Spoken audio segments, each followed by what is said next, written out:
In 2003, shortly after Dr. Roger was given his PhD, he quit answering and returning my phone calls. Didn't get together anymore and had no contact with me other than family gatherings. He was very careful at those gatherings not to show me his fake doctor routine. This routine was something that he was using all the time and constantly working to perfect it. Mostly on women on dating sites, but also at the bank or any interactions with people.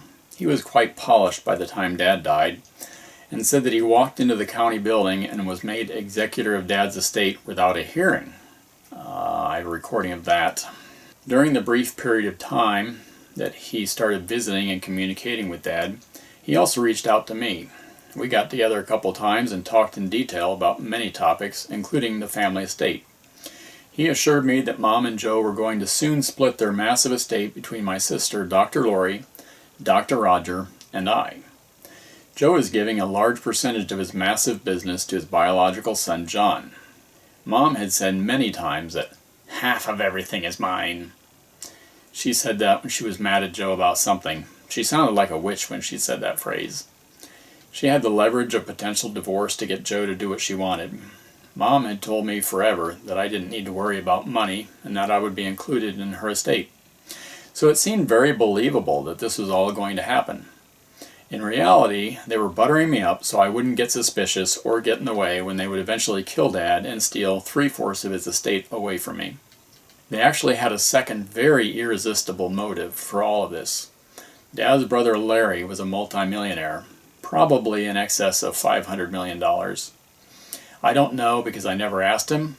Larry had no children and told Dad that he was leaving his estate to me in 2008. Dad discussed that with me, but said that Larry didn't want me to know at the time, and I was not to bring it up with him. Larry probably also told Dad from time to time how much he was worth. He was a great investor and lived very frugally, extremely frugally. I had known Larry personally for about 30 years. Larry stopped at my farm in the late 1980s, and we hit it off instantly. I was working at making around $60,000 per year and living in a mobile home that I paid $500 for. I still have the original receipt for it with the seller's name on it. The seller was about my age and is probably still alive, so that can be verified.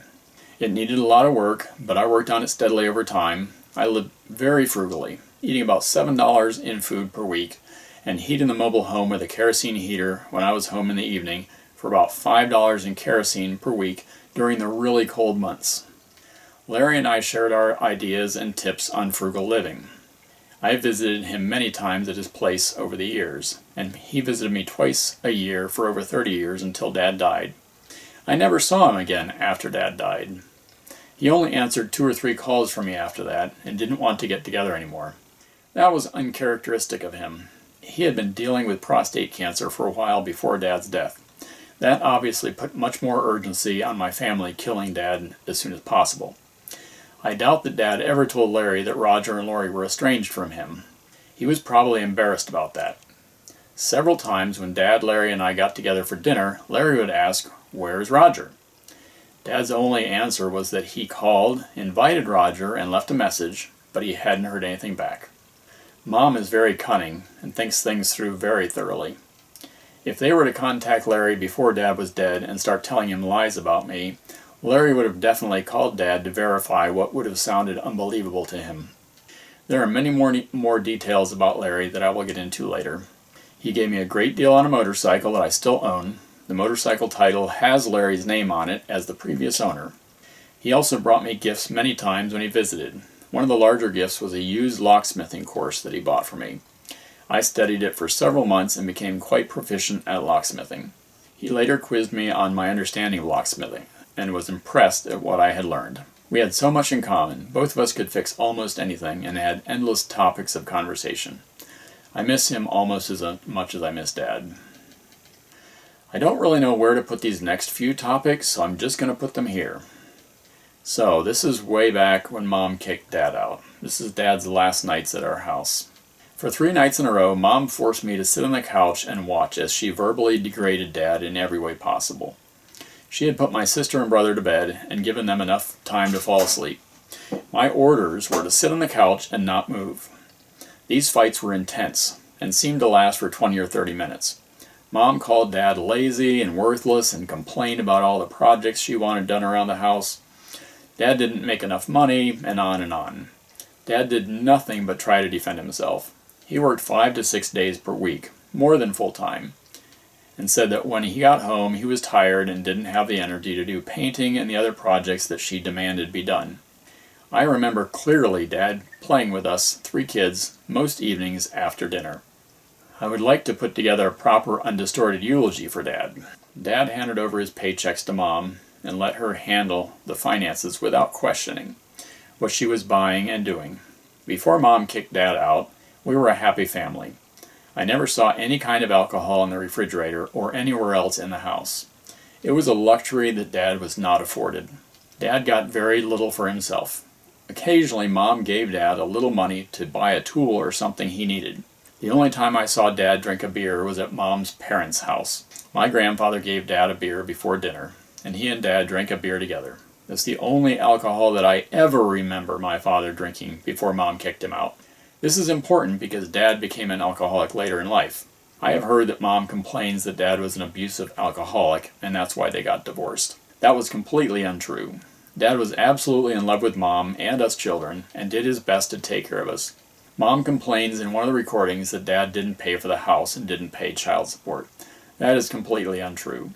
Dad bought the house and gave Mom all the money to pay for the house before she kicked him out. He continued to give her more than enough child support to pay for the house and take care of us children until long after my sister and I graduated from high school. I'm sure that Dad was very stressed about all this fighting. He probably stressed about it at work and didn't sleep well in the evenings after the first 2 nights of badgering by Mom.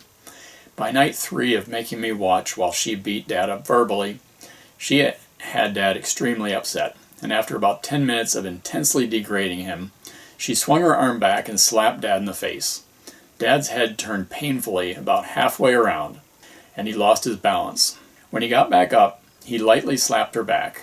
It wasn't even a hard slap. It almost made no sound, and nothing compared to what she did to him. She immediately started crying intensely and ran into the bedroom, slammed the door, and told Dad to get away. I remember clearly that her reaction seemed very exaggerated. I sat on the couch for several minutes while Dad apologized through the door and begged for her to forgive him. He gave up and told me to go to bed. I also remember clearly being afraid to move off the couch because Mom had not given me permission to get off the couch yet. Dad assured me that it would be okay to go to bed and that he needed to sleep on the couch so he could work the next day. I remember looking into my sister and brother's room on the way to bed and seeing them asleep and wondering how they could have slept through all of that. Mom had Dad's things packed up and already had an apartment for him the next day. Looking back, she unquestionably had already found the apartment and made sure it was cheap enough that Dad would be able to pay his child support. I imagine her story to her parents was something like Dad was abusive and hit her, and that Stephen saw the whole thing. But don't ask him, because he took it pretty hard.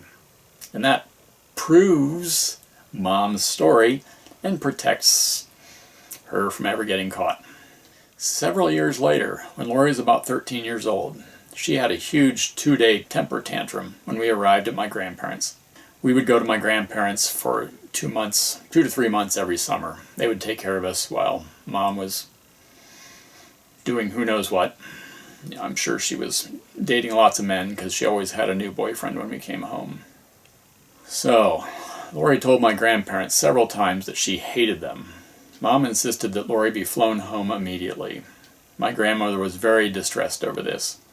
Mom wanted my grandmother to pay over $800 for a plane ticket home. That was a lot of money back then.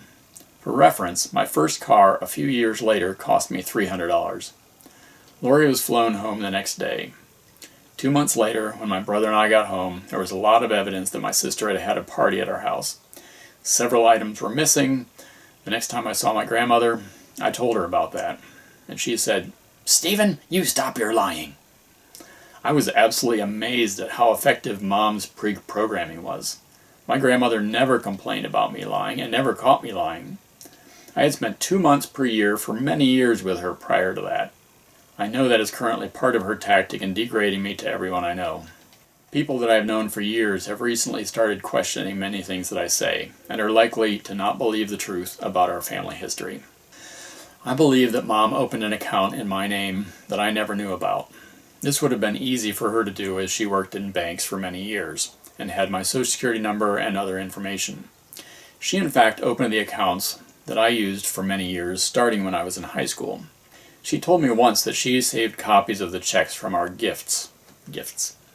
I believe she made checks out to me, deposited them into the account that I didn't know about, then withdrew cash to give to Lori and Roger. I deposited any and all checks that Mom gave to me into my normal account that I always used. I had most of the same accounts for decades. One account I have had for more than 30 years. It will be fairly easy to determine which checks she actually gave me and which ones I never saw. So, life was very different for my siblings. My sister was given almost anything she wanted, while I was given almost nothing. Only the bare essentials. As long as I can remember, everything has been very one-sided. Several months after Dad's death, Mom disowned me.